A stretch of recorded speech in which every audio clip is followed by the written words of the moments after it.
This is Roy's Peak, but you all knew that.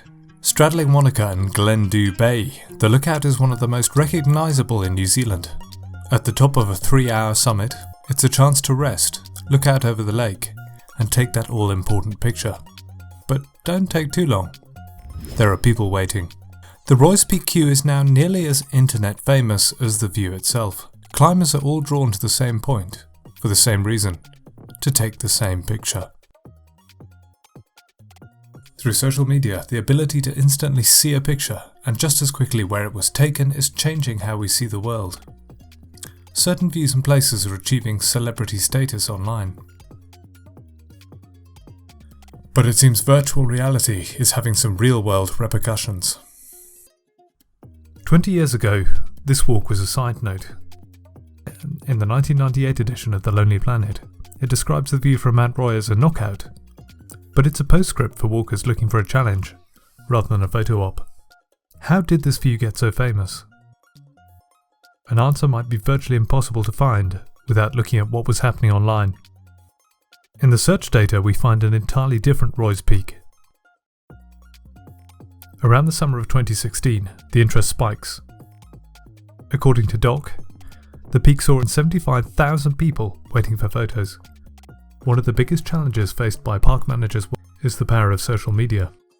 Not carry dieback, not invasive species, but invasive photographers with very little idea about the outside world.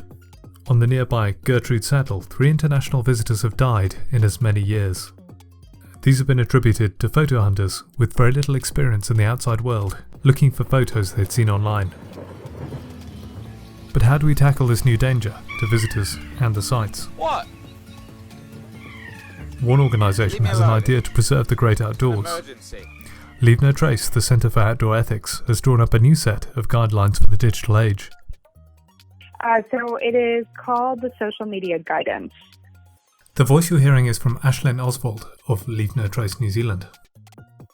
Social media has had a huge impact on various outdoor locations, and this has become kind of a recent phenomenon. Many other places all around the world that are struggling with this as well. Roy's Peak definitely being one of them. They've realised that new directives were needed to cope with the social media boom. Then there's also another one, the Mermaid Pools. It's up in Northland, and those were recently shut down by the local iwi because people were just trashing the place.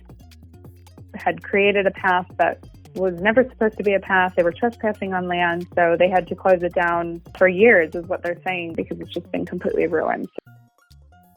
Don't geotag your pictures. Some places are better off not being public knowledge. Think before taking risky photos. You might get away with it, but the next copycat photographer might not.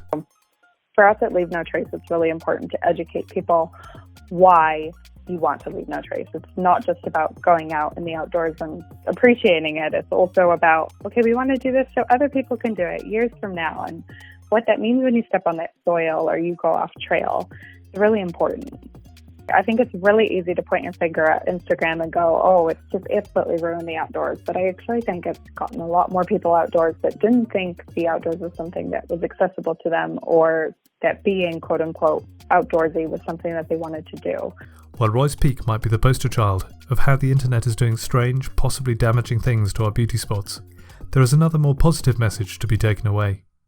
Social media is getting people outdoors and seeing the country, which can only be a good thing.